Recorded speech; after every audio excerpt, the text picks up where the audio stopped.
За худалдагч гэдэг бол дэлхийн анхны мэргэжлүүдийн нэг гэж үздэг. Яагаад гэх юм бол хүн төрөлхтөн үүснээс хойш барааны хоорондоо солилцохдоо чанар байдлыг үзэх, түүний хэрэгцээ хангаж байгаа байдлаа шалгах зэргээр худалдагчийн анхны мэргэжил үүссэн түүхт юм а. Худалдагч КАС Няруу усан сургалтыг хөдөлмөр халамж үйлчлэгээний захиалгаар манай байгууллага явуулдаг.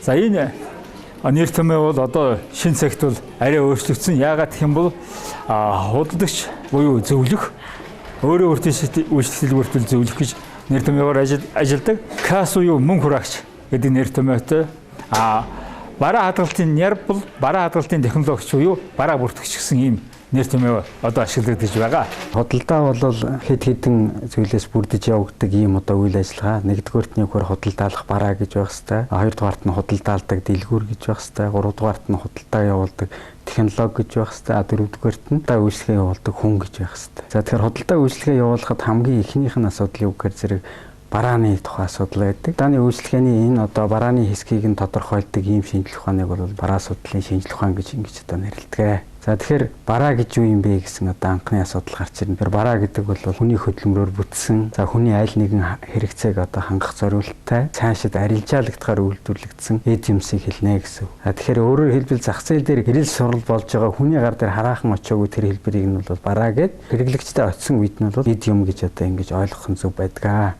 За бараа бол хүний хэрэгцээг хангаж байгаа байдлаар нь үндсэн хоёр бүлэгт хувааж үздэг. Нэгдүгээрт нь одоо хүнсний бараа, хоёрдугаарт нь хүнсний биш бараа. За хүнсний бараа гэхээр хүний одоо дотоод хэрэгцээг хангаж байдаг. Өөрөөр хэлбэл бие организмын нөхөн төлжил энергийн их үүсвэр болж идэг ийм барааг нь бол одоо хүнсний бараа гэж байна. Хүний одоо гадаад хэрэгцээ, дотоодоос бусад хэрэгцээг хангаж байгаа тийм эд юмсыг бол бид хүнсний биш бараа гэж одоо ингэж ойлгодог.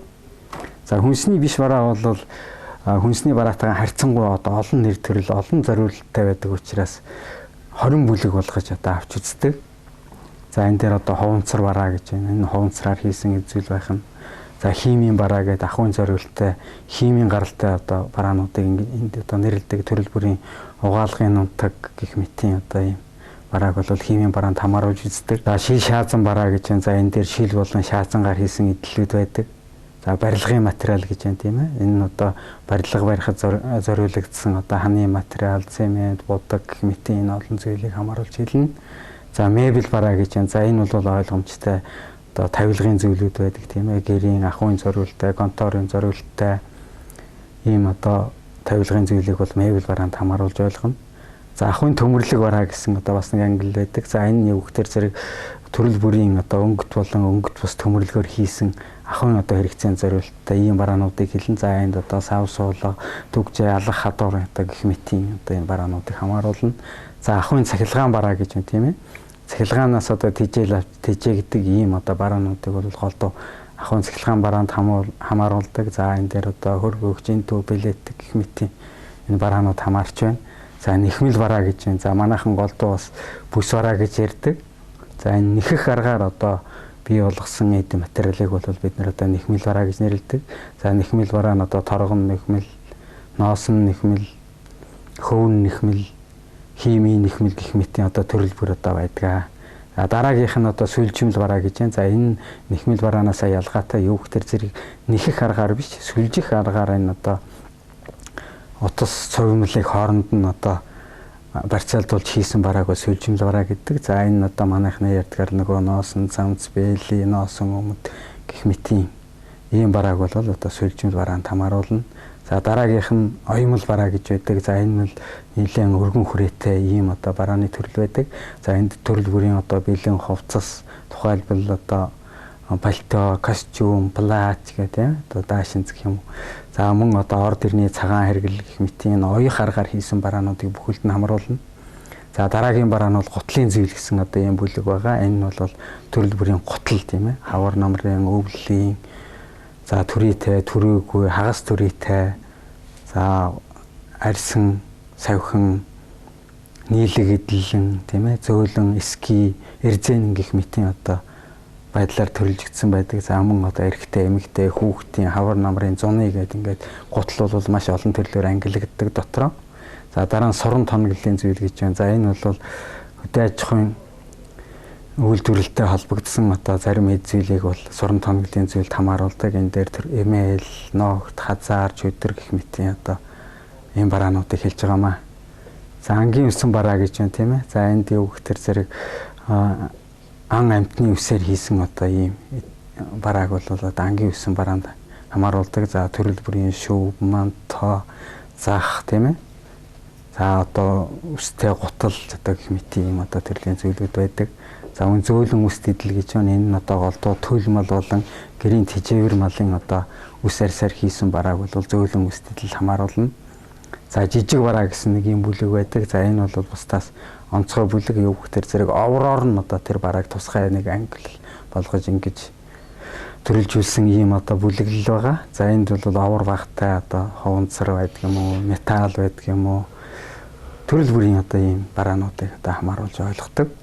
За дараагийн бүлэг нь цаг гоёл чимэглэлийн зүйл гэсэн ийм одоо бүлэг байна. За энэ бол ойлгомжтой байх таа.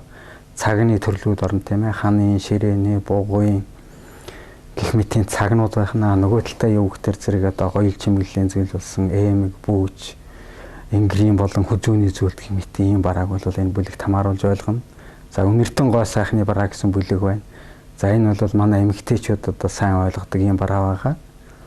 За төрөл бүрийн үнэрт тус сөрчиг, оон гэсэг ийм одоо төрлийн бараанууд бол энэ бүлэгт хамаарна. За соёлын бараа гэсэн нэг ийм бүлэг байдаг. За энэ юу гэх тэр зэрэг хүн амын соёлжилттой холбоотой, ариун цэвэртэй холбоотой ийм барааг бол тусад нь нэг одоо бүлэг болгож ингэж авч үздэг. За дараагийн бүлэг нь одоо ном хэвлэл гэсэн хэсэг байна. За энэ бол ойлгомжтой байх төрөл бүрийн одоо ном, сурах бичиг, гарын авлага, сонин хэвлэл энэ бүхнийг одоо хамааруулж ойлгоно. За мөн сургууль бичгийн хэрэглэлийг бол энэ бас зарим хэмжээгээр хамааруулж болох юм аа. За дараагийн одоо 20 дахь бүлэг нь бол техникийн бараа гэсэн бүлэг байна. За эндээ юу гэх тэр зэрэг төрөл бүрийн тээврийн хэрэгсэл, суур болон суур болон одоо төрөл бүрийн машинууд байдаг тийм ээ. Станок. За мөн одоо ойр зуурын үйлдвэрлэлд ашигладаг төрөл бүрийн одоо багаж хэрэгслүүд энэ одоо бүлэгт багтнаа. За нэг бараа нөгөөс ялгах шинж тэмдгүүдийг барааны шинж гэж нэрлэдэг. Барааны шинж нь үйлдвэрлэсэн түүх эдийн шинж, үйлдвэрлэлийн технологи, ажиллагаанаас голлон хамаардаг. Барааны шинжийг химийн, физикийн, микробиологийн, эдлэгийн төсвөрлөх, нэвтрүүлэх чадварын, эрүүл ахуйн хоо сайхны гэж 7 ангилж үздэг. Барааны чанар гэж барааг зориултын дагуу хэрэглэх үед илрэн гарах хэрэглээний ашигтай шинжүүдийн нийлбэр зохицыг барааны чанар гинэ. Барааны чанарыг шалгах 2 арга байдаг. Нэгдүгээрт нь лабораторийн арга, хоёрдугаарт нь энгийн арга. За барааны чанар тавигдах зохих шаардлагуудыг хөөшлөн баталгаажуулсан баримт бичгийг бол барааны стандарт гэж нэрлэдэг. За манай улсын стандартыг MNS гэсэн үсгээр тэмдэглэдэг. Мөн төргөн хувирч өөрчлөгдөж байдаг тоглоом зэрэг барааг техникийн зохицуулт гэдэг тэмдэглэгээр тэмдэглэж ТЗ гэсэн томьёогоор тэмдэглэж байд юм а. Бараанд байгаа үндсэн шин тэмдгийг үсэг тоогоор томьёолж тэмдэглэсийг барааны код гэнэ. Бараа болгон өөрийн гэсэн код буюу дугаартай байхыг зарчмыг үндэс болгодог. Бөгөөд барааг бүртгэх, захиалах, үн тооцох, шалгах ажлыг хөмсгөхөд чухал ачаал бүгдэлтэй байдаг. Дэлхий дээр барааны үндсэн 3 систем байна. Үүний дотор энэ систем буюу дэлхийн бүх барааны 80% эзэлж байгаа систем манайд байдаг. Манайх энэ бүртгэлийн дугаарт 2004 онд элсэж орсон. Зураасан код нь 4 үндсэн хэсгээс бүрддэг. Нэгдүгээр хэсгийн буюу эхний 3 цифр нь барааны гарал үүслийн улсын код байдаг. Хоёрдугаар хэсэг буюу 4 цифр нь барааг үйлдвэрлэгчийн код байдаг. Гуравдугаар хэсэг буюу 5 цифр нь барааны нэр төрлийн код байдаг. Дөрөвдүгээр хэсэг буюу сүүлийн ганц тоо нь хяналтын тэмдэг байдаг. Энэ хяналтын тэмдгээр бол тухайн барааг хууль зүйн дагуу үйлдвэрлэж өгөө юу гэдгийг одоо ол тогтооход хэрэглэдэг юм тоогоомаа. Монгол улсын барааны код бол 865. Альч үйлдвэрлэлийн газар, аж ахуйн нэгжүүд тэдгээрийн цех засгаас үйлдвэрлэн гарч байгаа бараа бүрийн хаягдсан байх ёстой. Хаягийг тухайн бараа үйлдвэрлэгч хийх үүрэгтэй байдаг.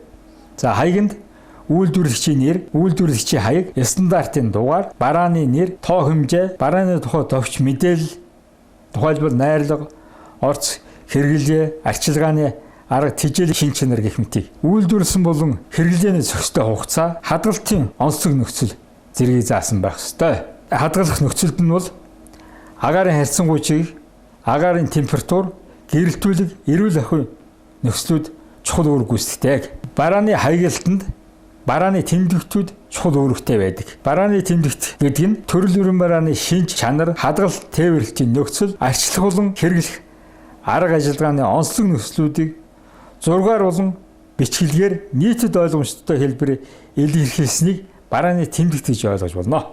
Монгол улсын стандартаар худалдааны газар түүний үйлчлэгээ ерөнхий шаардлага EM-5021/2007 бол худалдааны газрыг бөөний улам жижиглэнгийн гэж хоёр ангилж заасан байгаа. Жижиглэнгийн худалдааг бол суурин бааны хөдөлгөөн гэж хоёр ангилдаг. За энэ стандартад заасны дагуу худалдааны газрыг хайпермаркет ба агуулгын худалдаа, их дэлгүүр, супермаркет, дэлгүүр, мини маркет, муглаг гэж 5 ангилна. За дэлгүүрт лангуу тавирыг дараах хэлбэрээр байршуулсан байх ёстой. За нэгдүгээрт нь зэрэгцээ хэлбэрээр, хоёрдугаарт нь булангийн, гуравдугаарт нь гурван талын, дөрөвдүгээрт нь арлан гэсэн хэлбэрээр байрлуулдаг. Орчин үеийн дэлгүүр буюу супермаркетд голцоо хэрэгэлдэг бүх төрлүүдийн тавир лангуунуудыг хэрэглэж яадаг онцлогтой байдаг. Супермаркетингийн худалдааны онцлог нь яг хөрзөг зай талбайг бол дээд хэмжээнд ашигладаг. Лангуу тавираа тэр хэмжээнд зохион байгуул зохицуулсан байдгаараа онцлогтой байд юм а.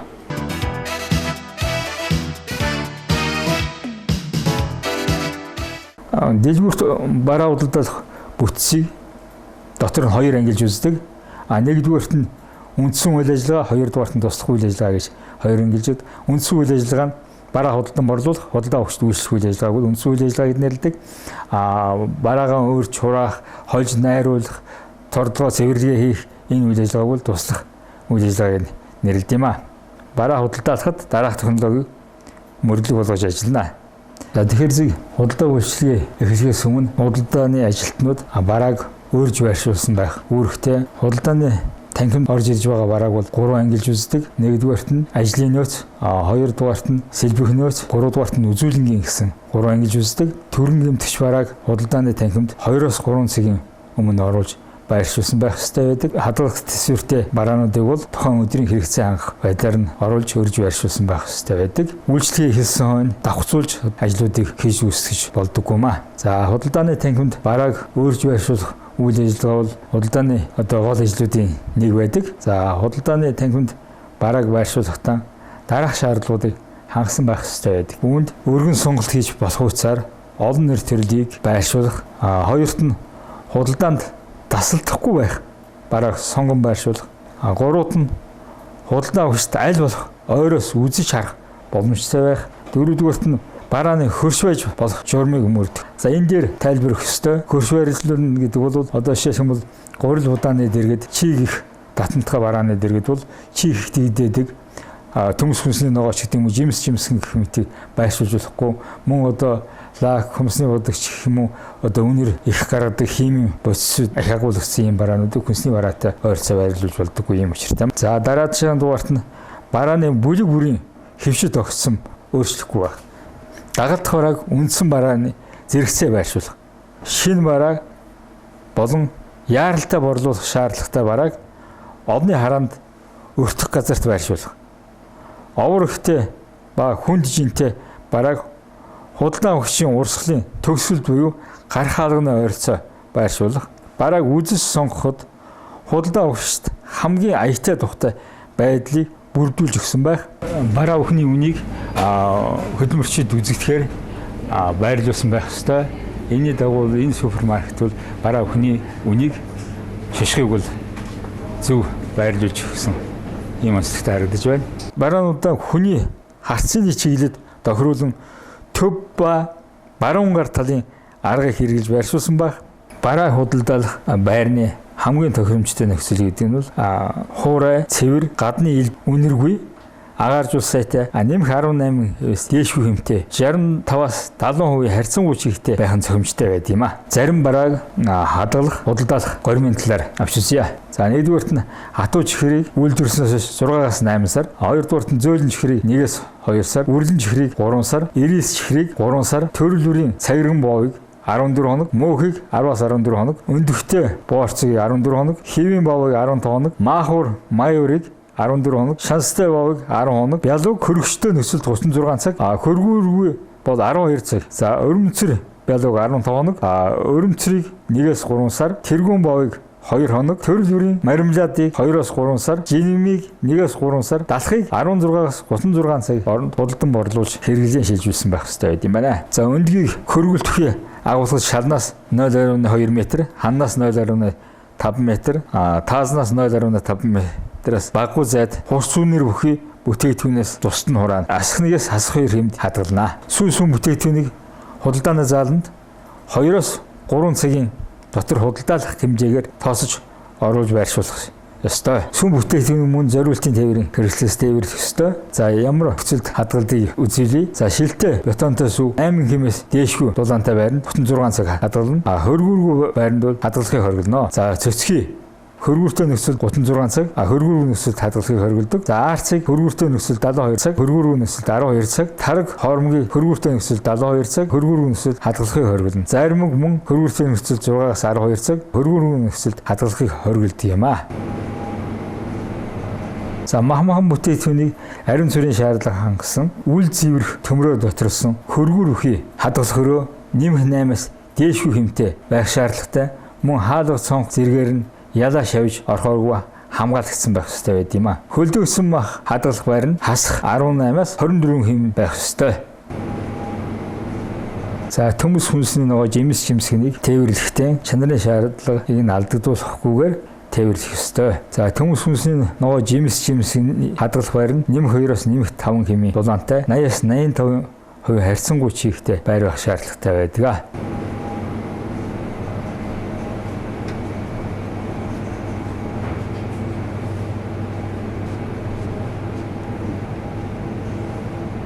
За 2007 онд батлагдсан худалдааны газрын стандартын дагуу супермаркет хүнсний бараанаас гадна гэрхэн болон гоо сайхны бараа худалдаалахыг зөвшөөрсөн байгаа. Супермаркет 10,000-аас дээш нэр төрлийн барааг байршуулсан байх ёстой гэж заасан байд юм а.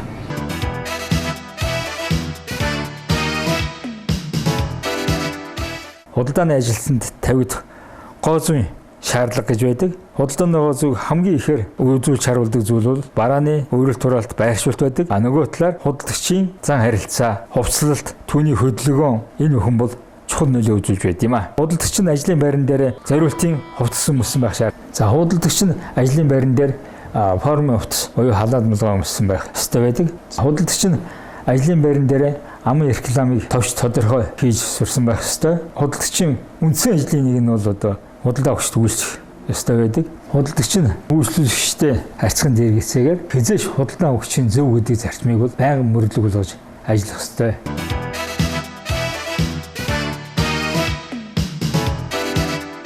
За супермаркет дэлгүүрт зориултын шкаф байх ёстой. Энэ шкафанд бол үйлчлүүлэгч өөрийнхөө авч яваа бараагаа хийгээд шилжих журамтай байд юм а. Супермаркетын ор хаалганы орчинд сакс буюу тэрэгцэр байрлуулсан байх ёстой. Энэ нь бол одоо үйлчлэгчдийн хөдөлмөрийг хөнгөвшиж мөн ижил бараатаа орохоос өрсөн сэргийлэх үйлчлэлийн соёлыг дээшлүүлэх чухал үүрэгтэй байд юм а. За нэгдүгээрт нь худалдаа өгчийг угтах. Худалдаа өгчтэйгээ мэдлэх, түүнд одоо ажтай үйлчлэх нөхцөлийг бүрдүүлэх эхний алхам болдог. За эрэлтийг илрүүлэх. Эрэлтийг илрүүлэх гэдэг бол тухайн худалдаа өгч ямар бараа эрж хайж хүсэл болж байгааг нь лавлаж тодруулах. За дараагийн дугаарт нь бараагаа үзүүл зөвлөгөөх, бараа бүрийг үзүүл зөвлөгөөх ёстой. За дараагийн дугаарт нь барааг тавьж болох ажилбаруудыг гүйцэтгэх. Дараагийн дугаарт нь барааг боож савлах. Дараагийн дугаарт нь худалдаа өгч авсан зүйлийг нь гардуулах. Дараад нь тооцоо хийх. За худалдаа өгчийг үүдэх гэсэн ийм дараалалаар үүдэх ёстой. Энэ горим бол худалдааны технологи горим байдаг. Энийг бол нэгч худалдааны цэг салбар төсч ёсгүй юм аа.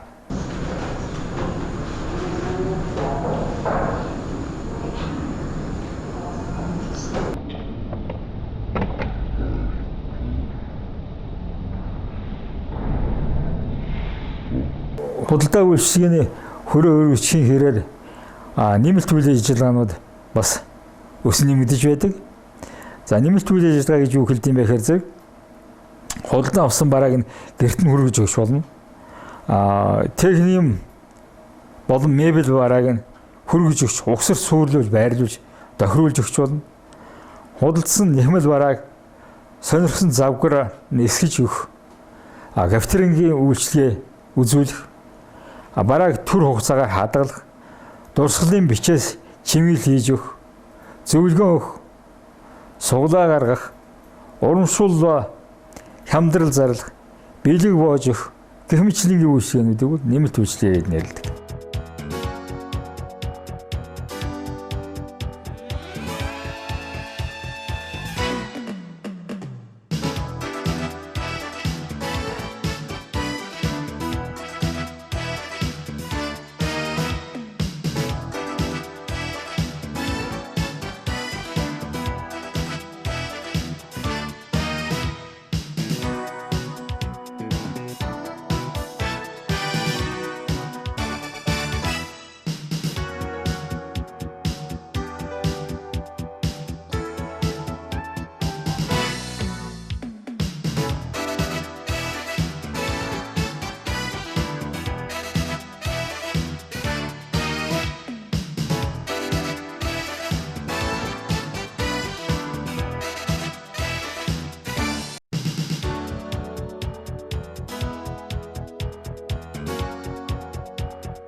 Автомашины анхдагчийн үйлдвэрлэгч Gerald Ford би мөнгөгээр бизнес хийж чадна. Харин рекламгүйгээр нэгч бизнесийг хийж чадахгүй гэж хэлсэн байдгийн. Тэгэхээр зөв дэлгүүртсэн реклам зар сурталчилгаагүйгээр үйл ажиллагаа явуулна гэдэг ойлголт бол орчин үед байхгүй болсон. Ийм учраас реклам зар сурталчилгаа бол чухал үүрэгтэй байдаг. За дэлгүүрийн реклам зар сурталчилгааг хоёр ангилж үздэг. Нэгдүгээрт нь дэлгүүрийн гаднах реклам, хоёрдугаарт нь доторх реклам гэж ангилдаг.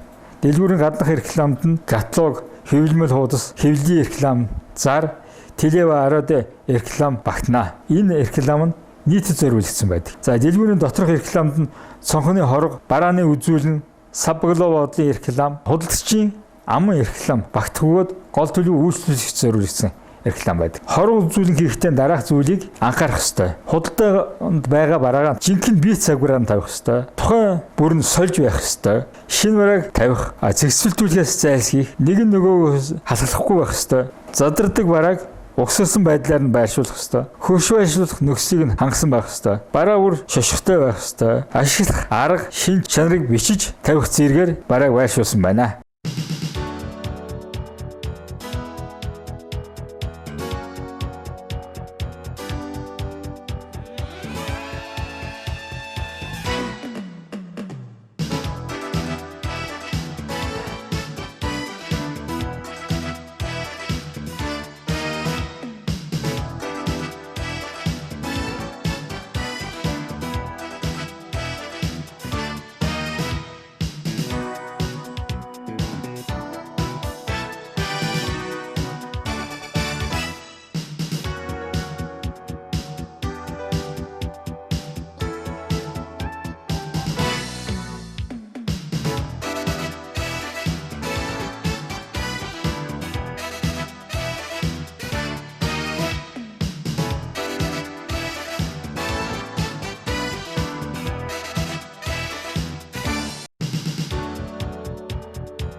Худалдааны айлч хэсэг салбар, ашиглахад хялбар, авсаархан тоног төхөөрөмжтэй байх ёстой. Тоног төхөөрөмжүүд нь барааг хадгалах, ашиглахаас гадна тухайн дэлгүүрийн дүр төрх, өнгө, үзмж, реклам чимэглэл нь болж байдаг чухал үүрэгтэй байд юм аа. За худалдааны тоног төхөөрөмжийг бол дараах байдлаар ангилан авч үздэг. Механик тоног төхөөрөмж, цахилгаан тоног төхөөрөмж, тооцооны хэрэгсэл, худалдааны автоматууд, ажлын багаж хэрэгсэл гэж ангилан авч үздэг юм аа. За эдгээрийн дотроос хэмжих хэрэгсэл, тооцооны хэрэгслийг бол одоо жишсэн авч үзье. Тооцооны орчин үеийн хэрэгсэл бол дараах бүрдэлтэй явах ёстой. Нэгдүгээрт нь тохируулгын механизмтай, хоёрдугаар нь тооцоолох механизмтай, гуравдугаарт нь хэвлэх механизмтай, дөрөвдүгээрт нь хянах механизмтай, тавдугаарт нь дамжуулах механизмтай байх ёстой. За кассны машиныг ажилуулах журмыг Монгол Улсын засгийн газраас 2001 онд 14 дугаар тогтоолоор баталсан. Кассны машинд тавигдах техникийн шаардлагыг товчтон авч үзье. Нэгдүгээрт нь тасалбар дээр байгууллагын нэр, татвар төлөгчийн дугаар, машины үйлдвэрлэлийн дугаар, гүйлгээ хийсэн огноо зэргийг мэдээлсэн байх ёстой. Хоёрдугаарт нь тасалбарын 1 мөрт 24 үсэг тэмдэгтээр барааны үнийг 8 орноос доошгүй тоогоор оруулахаар ийм касса машин ашиглах ёстой. Тижлээс үл хамааран удаан хугацаагаар хадгалах ой багтаамжтай байх ёстой. За хэмжих хэрэгслийг бол стандарт хэмжил зүүн үндэсний газраас тохирлын гэрчлэгээ авсан хэрэгслийг ашигладаг ёстой. Жин хэмжүүрийн хувьд бол 50 шаардлага байдаг. Тухайлх юм бол хэмжих дээд хязгаар, хэмжих доод хязгаар гэж байдаг. Үүнд 10 кг-ийн хэмжээтэй жинд бол доод хязгаар нь 100 грамаас бага зүйлийг бол хэмжиж болдоггүй. Дээд хязгаар нь 10 кг дээш хэмжиж болдоггүй. 20 кг-ийн бол доод хязгаар нь 400 грамаас бага зүйлийг хэмжиж болдоггүй. Дээд хязгаар нь 20 кг. 50 кг-т бол 2 хил 500 г зүйлээс доош зүйлийг хэмжихийг хориглодог. За 100 кг-д бол 5 кг-с доош зүйлийг хэмжихийг хориглодог. 150 кг-аас бол 7.5 кг хэмжихийг хориглодог. 200 кг-аас бол 10 кг-аас доош зүйлийг хэмжихийг хориглодог. 500 кг-ийг бол 25 кг-с доош зүйл хэмжихийг хориглодог. Тооны хэмжих хэрэгслээр бол 50 кг-с доош хэмжихийг хориглодог.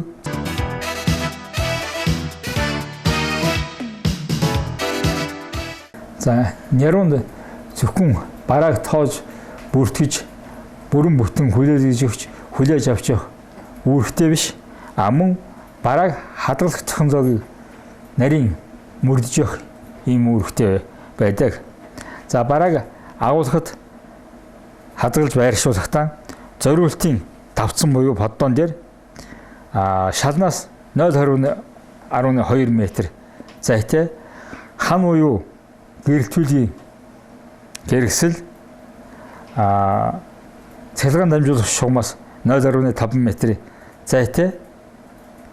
За мөн халаах хэрэгслээс 1 м-ийн зайд байрлуулсан байх ёстой байдаг. За няруу барааг хадгалах технологиг нарийн мөрдөж ажиллах ёстой. Няруу бараа хадгалах технологиг зөрчих юм бол тухайн бараа бол муудаж хэрэгцээ шаардлага хангахгүй төрдөг. За ийм учраас тухайн дэлгүүрийг ажиллуулж байгаа компани бүс оршоод зориултын 50 тоног төхөөрөмжөөр хангасан байх үүрэгтэй. Ийм төхөөрөмжүүдээр хангуулахыг няруу шаардах ийм эрхтэй байдаг. Няруу нь худалдааны газрын бүртгэл шаардлагатай маягтуудыг хөтөлж байх үүрэгтэй. За няруу барааг хүлээж авахдаа эхлээд дагалдах бичгүүрэнтэй танилцсан. Дагалдах бичгүүрэнтэй сайтад танилцсан үндсэн дээр бараагаа хүлээж авдаг. За барааг хүлээж авахдаа сав баглаа бодлын бүрэн бүтэн байдал, ластомны бүрэн бүтэн байдал, чанар энэ шаардлага зэргийг үзэж шалгаж хүлээж авна. За ингэж хүлээж авахдаа ямар нэгэн байдлаар тэр барааг шалгаж үзэх ёстой гэж үзэх юм бол бэлтгэн нийлүүлэгчийн төлөөлөгчийг байлцуулж байгаад задлж нэг үрчил тоож шалгаж хүлээж авах үүрэгтэй.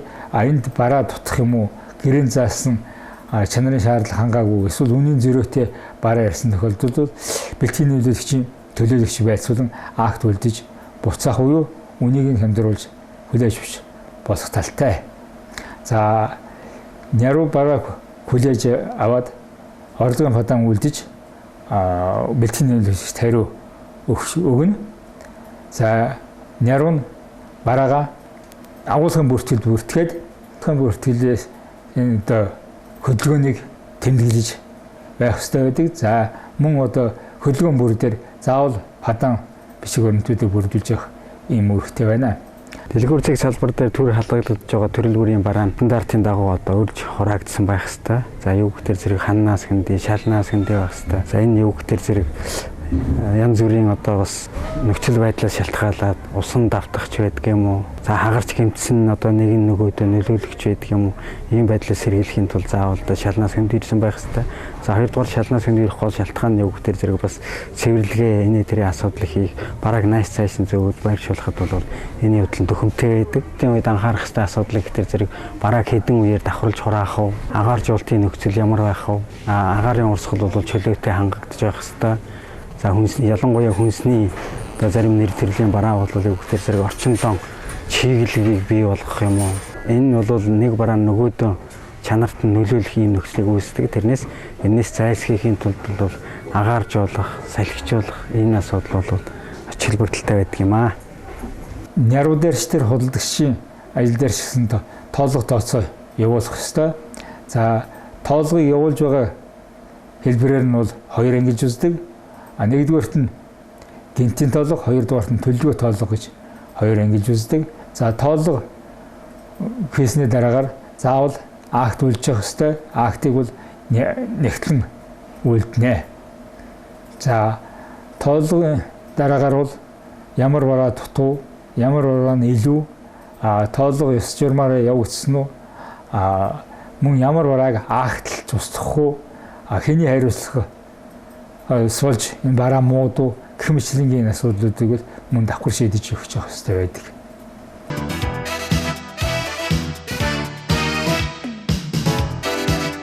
За өнөөдрийн хичээлээр касын машинтай ажиллагаа орно. За энэ касын машиныг ажиллуулах талаар Монгол Улсын засгийн газар 2001 онд 14 дугаар тогтоолоор баталсан байгаа. За Монголд ашиглагдах Монголын худалдаа үйлчлэгээний цэг салбарт ашиглагдах касын машин нь бол дараах шаардлагыг хангасан байх ёстой. Нэгдүгээрт бүх төвчлөр дээрх тэмдэглэл нь бол кирилл үсгээр монгол хэл дээр бичигдсэн байх ёстой. Мөн ажиллах заавал байх ёстой. За касын машин дамжуулах механизм, хэвлэх механизм, санах байгууламж, тооцоолох механизм гэсэн ийм хэсгээс бүрддэг юм аа. Касын машиныг ажиллуулахын тулд эхлээд шалгах ёстой. Аюулгүй ажиллагаа хангасан байх ёстой. За аюулгүй ажиллагаа хангахын тулд яах вэ? Эхлээд лент байрлаж байгаа тагийг онгойлгоно.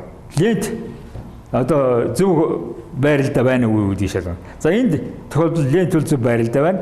За энийг шалгаж өсний дараагаар тагийг буцааж таглана. Буцаад тагласны дараагаар тижээлийн блокт холбох ёстой.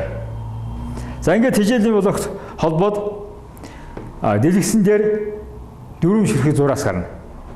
Энэ зураас гарсан тохиолдолд яах вэ? Хэрвээ касын машин чинь нууц үгүй бол касчны горим буюу А горимд орох ёстой. Энэ касын машин А горим буюу ажлын горим, З горим буюу тайлангийн горим, У горим, О горим гэсэн ийм горимуд байдаг. Энэ У горим, О горим нь бол програмчлалын горим байдаг. Тэгэхээр зарим касын машин дээр бол түлхүүрээр касчны ажлын горимд ордог.